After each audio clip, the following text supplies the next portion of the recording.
Hello everyone, welcome to my YouTube channel. आज की video में हम 8th क्लास की मैथमेटिक्स की वर्कशीट 4 के बारे में डिस्कस करेंगे और आज का टॉपिक है हमारा ज्योमेट्रिकल शेप्स। इसका ये पार्ट 2। इससे पहली वीडियो में हम पार्ट 1 पढ़ चुके हैं। तो सबसे पहले हम टाइप्स ऑफ ट्राइंगल्स के बारे में बात करते हैं। Types of triangles. तो टाइप्स ऑफ ट्राइंगल्स कौन कौन से होंगे, ट्राइंगल्स किस किस बेसिस पे हम डिफ्रेंशिएट कर सकते हैं। तो सबसे पहला होगा साइड्स के बेसिस पे और दूसरा होगा हमारा एंगल्स के बेसिस पे।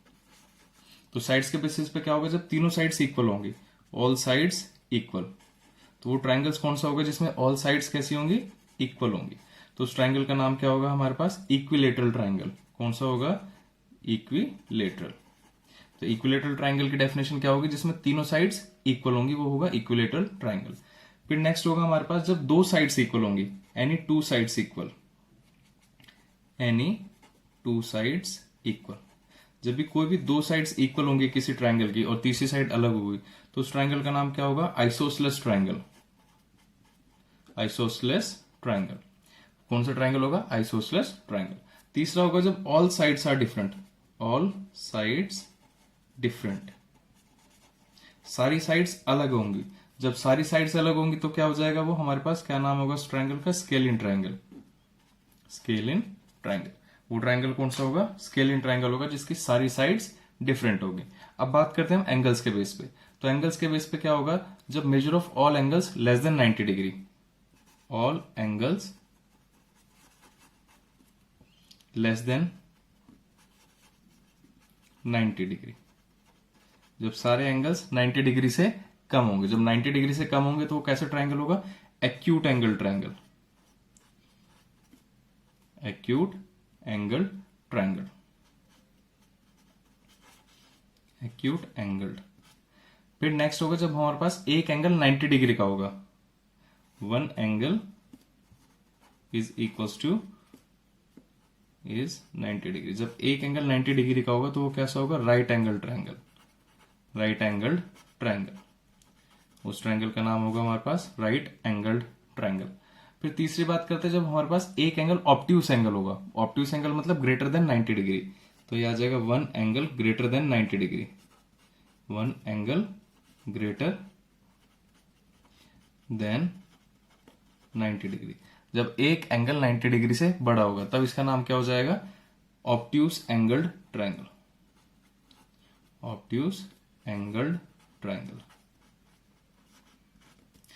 तो अब आपने साइड्स के और एंगल्स के बेसिस पे देख लिया, इक्विलेटरल, आइसोसेलेस, स्केलिन, तीनों इक्वल, दो इक्वल, एक भी इक्वल नहीं होगी। एंगल्स के बेसिस पे देख लिया, जब 90 डिग्री से छोटा होगा, सारे एंगल्स 90 से छोटे होंगे तो एक्यूट एंगल। एक एंगल 90 डिग्री के इक्वल होगा तो राइट एंगल, और एक एंगल 90 डिग्री से बड़ा होगा तो ऑब्ट्यूस एंगल। इसी में आपको याद होगा कि angle sum property, sum of all angles of triangle, sum of all angles of a triangle. Triangle के सारे एंगल्स का सम कितना होता है आपको पता है ना, कितना होगा हमारे पास, 180 डिग्री। ये सबसे इंपॉर्टेंट है कि ट्राइंगल्स के तीनों एंगल्स का सम कितना होगा, 180 डिग्री। अब हमसे इसमें क्वेश्चन पूछा हुआ है, सबसे पहला क्वेश्चन है, can a triangle have two right angles. क्या एक ट्राइंगल के दो राइट एंगल्स हो सकते हैं। तो इसका आंसर क्या आ जाएगा, नो। क्यों नहीं हो सकते दो राइट एंगल, क्योंकि राइट एंगल की वैल्यू होती है 90 डिग्री। अगर दो एंगल की वैल्यू 90 होगी, एक एंगल की वैल्यू 90, दूसरे एंगल की वैल्यू 90, ये तो दो एंगल मिलके ही 180 डिग्री बना देंगे, तीसरा एंगल कहां जाएगा। तो इसलिए कभी भी एक ट्राइंगल में दो 90 डिग्री एंगल्स नहीं हो सकते। नेक्स्ट क्वेश्चन इसमें पूछा है, can measure of all angles of triangle less than 60 degree. क्या सारे एंगल 60 डिग्री से कम हो सकते हैं, मतलब सारे एंगल्स क्या 60 से कम, लेट सपोज हमने ले लिया 59, 59, 59। तो जब आप इनका टोटल करेंगे तो ये कितना आ जाएगा, 9 + 9 18, 18 + 9 27, 5 10 15 16 17, तो आ जाएगा 177। अब हमें पता था ट्राइंगल के तीनों एंगल्स का सम कितना होना चाहिए, 180 डिग्री। यहाँ पे तीनों का सम कितना आ रहा है, 177। तो ये भी पॉसिबल नहीं है कि ट्राइंगल के तीनों एंगल्स 60 डिग्री से कम हो जाएं। Next question, question number third question हमसे पूछा, can a triangle have two obtuse angles. क्या एक ट्राइंगल में दो ऑब्ट्यूस एंगल हो सकते हैं। ऑब्ट्यूस मतलब 90 डिग्री से बड़ा। अगर हमने लेट सपोज ले लिया 91, 91, अब दो एंगल को ही ऐड करा तो हमारे पास कितना आ गया, 182, और तीसरा एंगल तो अभी तक आया ही नहीं, तो इसलिए एक ट्राइंगल में दो ऑब्ट्यूस एंगल भी नहीं हो सकते। Next question number fourth question में draw a triangle and show a median also. अब आपको एक ट्रायंगल ड्रॉ करना है और एक मीडियन। मीडियन क्या होगा, जो ट्रायंगल की तीसरी साइड जिसपे वो टच कर रहा है इसे दो इक्वल पार्ट्स में डिवाइड कर दे। तो इस तरीके से आपने ट्रायंगल बना दिया, ए बी सी और डी आ जाएगा मीडियन, जो बी सी को दो equal parts B D is equal to D C बना देगा। तो ए डी क्या हो जाएगा हमारे पास, median. A D is median. इसमें पूछा हुआ है नेक्स्ट में, how many medians does a triangle have. तो ट्रायंगल के अंदर कितने मीडियन होंगे, ट्रायंगल के अंदर 3 मीडियन होंगे। एक तो हम बी सी से भी ड्रॉ कर सकते हैं जो इन दो पार्ट्स को इक्वल बना देगा, और या फिर हम सी से ए बी पे ड्रॉ कर सकते हैं जो इन दोनों पार्ट्स को इक्वल बना देगा। तो एक ट्रायंगल के कितने अंदर मीडियंस हो सकते हैं, 3 मीडियन हो सकते हैं। नेक्स्ट क्वेश्चन हमें दिया हुआ है, नेक्स्ट जो कंसेप्ट दिया हुआ वो है नेमिंग ऑफ ट्रायंगल। अब हम इसी की बात करें कि हमने ये ट्रायंगल लिया है, ट्रायंगल ए बी सी।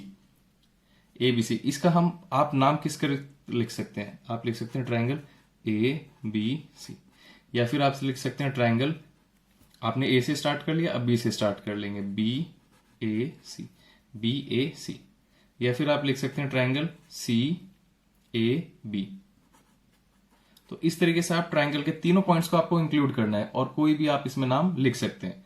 इसी तरह से ए बी सी लिखा आपने, बी ए सी लिख लिया, सी ए बी लिख लिया, ट्रायंगल सी बी ए लिख सकते हैं। ए बी सी आ गया, B A C A B, C B A. तो इस तरीके से आप इसे रोटेट करके किसी भी तरीके से किसी भी 3 साइड्स आपको लिखनी ही जरूरी है। 3 पॉइंट्स ए बी और सी तीनों लिखने जरूरी है। ये हो जाएगा ट्रायंगल ए सी बी। तो ऐसे करके आप कितने भी पार्ट्स टाइप्स में इसे लिख सकते हैं, और सबका मतलब सिर्फ एक ही होगा कि हम ट्रायंगल ए बी सी के बारे में बात कर रहे हैं, उस ट्रायंगल के बारे में बात कर रहे हैं जिसके 3 वर्टिसेस ए बी और सी हैं। इसके बाद हमें एक क्वाड्रिलेटरल दिया हुआ है और क्वाड्रिलेटरल से कुछ क्वेश्चंस पूछे हुए हैं। हम पहले क्वाड्रिलेटरल ड्रॉ कर लेते हैं। तो इस तरीके से हमें ये क्वाड्रिलेटरल दिया हुआ है ए बी सी डी, और इससे हमें कुछ क्वेश्चंस पूछे हुए हैं। पहला question, right the names of all the given quadrilateral. तो इस क्वाड्रिलेटरल का नाम क्या हो जाएगा, तो यहाँ पे हम क्वाड्रिलेटरल का साइन बना लेंगे, quadrilateral A B C D. Quadrilateral मतलब जिसकी 4 साइड्स होंगी। तो 4 साइड्स के लिए हमने 4 शेप, जैसे ट्रायंगल के लिए हमने ये ट्रायंगल की शेप बना ली थी, तो एक क्वाड्रिलेटरल बना लिया ए बी सी डी। इस तरह से आप कुछ भी लिख सकते हैं, quadrilateral B A C D, quadrilateral C A D B. तो आप इस तरीके से कुछ भी इसमें नाम लिख सकते हैं, बस आपको याद रखना कि चारों वर्टिसेस होने चाहिए। नेक्स्ट क्वेश्चन इसमें दिया है ऑल साइड्स, सारी साइड्स लिखनी है। तो साइड्स क्या हो जाएगी, A B B C C D D A. Sides क्या हो जाएंगी, A B B C C D and D A. ये सारी क्या है, हमारी साइड्स हैं। नेक्स्ट क्वेश्चन, थर्ड क्वेश्चन में पूछा ऑल एंगल्स, सारे एंगल्स लिखने हैं। तो एंगल्स क्या हो जाएगा, D A B, angle D A B, फिर angle A B C, angle A B C, angle B C D, angle B C D. इसी तरह से लास्ट में C D A, angle C D A. फिर आप देखेंगे यहाँ पे ओ है, तो ये भी एंगल बनेगा D O A, D O C, A O B, B O C. तो ये सारे एंगल्स बन जाएंगे, angle D O A, angle A O B, angle B O C, angle C O D. तो इस तरीके से आपका ये सारे एंगल्स बन जाएंगे। लास्ट क्वेश्चन में हमसे पूछा डायगोनल्स। फोर्थ क्वेश्चन में पूछा कि इसमें डायगोनल्स के नाम लिखने हैं। तो डायगोनल्स क्या होंगे इसके, ए सी और B D, A C and B D. ये क्या होंगे हमारे दोनों डायगोनल्स।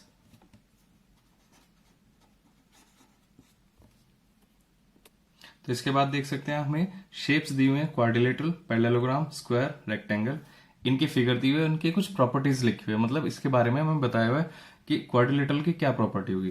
तो क्वाड्रिलेटरल की पहली प्रॉपर्टी जो हमें बताई है, sum of all the angles is 360 degree. इसके चारों एंगल्स का सम होगा 360 डिग्री। अभी हमने ट्रायंगल में देखा था, ट्रायंगल का कितना था, 180 डिग्री। तो जब हम क्वाड्रिलेटरल की बात करेंगे तो सारे एंगल्स का सम होगा 360 डिग्री। नेक्स्ट है पैरेललोग्राम। पैरेललोग्राम कैसे होगा, pair of opposite sides are parallel and equal. जो अपोजिट साइड्स हैं, ये दोनों अपोजिट साइड और ये दोनों अपोजिट साइड्स, ये और ये दोनों सारी कैसी होंगी, पैरेलल भी होंगी और इक्वल भी होंगी। और opposite angles are also equal. Opposite angle, इसके अपोजिट ये वाला एंगल है और इसके अपोजिट ये सारे अपोजिट एंगल्स भी कैसे होंगे, इक्वल। ये इसके इक्वल होगा और जो इसकी वैल्यू होगी वो इसकी वैल्यू के इक्वल होगी। नेक्स्ट है square. Pair of opposite sides are parallel. तो सारे अपने दिया हुआ कि जो अपोजिट साइड्स हैं वो पैरेलल होंगी, इक्वल होंगी, ऑल साइड्स आर इक्वल, सारी साइड्स इसकी इक्वल होंगी। Each angle is of 90 degree, इसका हर एक एंगल कितने डिग्री का होगा, 90 डिग्री का। स्क्वायर के 4 एंगल्स हैं, चारों एंगल्स कितने होंगे, 90 डिग्री के। लास्ट शेप हमें दी हुई है रेक्टेंगल की, तो रेक्टेंगल की प्रॉपर्टी है pair of opposite sides are parallel and equal. इसमें भी अपोजिट साइड्स, ये दोनों साइड्स पैरेलल भी हैं और इक्वल भी, ये साइड इसके पैरेलल, ये इसके पैरेलल। इसमें भी स्क्वायर की तरह सारे एंगल्स कैसे होंगे, 90 डिग्री के, हर एक एंगल कैसा होगा, 90 डिग्री। अब जो आपसे क्वेश्चन कहा गया है, पहला क्वेश्चन है draw a kite, rhombus and trapezium, measure the length of each side, length of each diagonal, all the angles. तो अब आपको जो सबसे पहला क्वेश्चन दिया हुआ है, इसमें आपको एक काइट ड्रॉ करनी है। काइट इस तरीके से ड्रॉ होगी। उसके बाद नेक्स्ट है आपके पास रोम्बस, रोम्बस आपको ड्रॉ करना है एक, और लास्ट में एक ट्रेपीजियम, ट्रेपीजियम इस तरीके से बनेगा। तो जब इन तीनों शेप्स को, फर्स्ट सेकंड थर्ड, तीनों शेप्स को आप ड्रॉ करेंगे, ये क्या है, पहला काइट, रोम्बस और ट्रेपीजियम। तो आपको ये तीनों ड्रॉ करनी है, स्केल से इनकी साइड्स मेजर कर करके लिखनी है। आपको याद रखना है रोम्बस की चारों साइड्स इक्वल होती हैं, काइट की ये 2 साइड्स इक्वल होंगी, ये इसके इक्वल और ये वाली साइड इसके इक्वल। और ट्रेपीजियम की अपोजिट साइड सिर्फ पैरेलल होती हैं, इक्वल नहीं होंगी। तो ये आ जाएगा, एक पेयर पैरेलल होगा और एक पेयर नॉन पैरेलल। तो ये आपको ड्रॉ करना है और स्केल से इन सब के मेजरमेंट, सारे एंगल्स का, सारी साइड्स का मेजरमेंट्स आपको लिखना है। सेकंड क्वेश्चन अब हमसे पूछा है are the diagonals of parallelogram equal. तो सेकंड का आंसर हो जाएगा आपके पास yes, diagonals of parallelogram are equal. जब आप पैरेललोग्राम ड्रॉ करेंगे, इसके डायगोनल्स भी कैसे होंगे, इक्वल होंगे, ए बी सी डी। तो यहाँ पे जो डायगोनल है A C is equal to B D. इसी तरह से क्वेश्चन नंबर थर्ड में हमसे पूछा है क्या स्क्वायर के डायगोनल्स भी इक्वल होंगे। तो यस, स्क्वायर के डायगोनल्स भी इक्वल होंगे। जब आप स्क्वायर भी ड्रॉ करेंगे जिसके चारों साइड्स इक्वल, स्क्वायर क्या होगा, ये चारों साइड्स कैसे होंगी इसकी, इक्वल। तो इसके डायगोनल्स भी कैसे होंगे, equal, A B C D. तो यहां भी हम लिख सकते हैं A C is equal to B D. तो स्क्वायर के भी दोनों डायगोनल्स इक्वल होंगे। वीडियो को लाइक करें, शेयर करें और चैनल को सब्सक्राइब करना ना भूलें। रेगुलर अपडेट्स के लिए आप बेल आइकन को भी प्रेस कर लें। Thank you.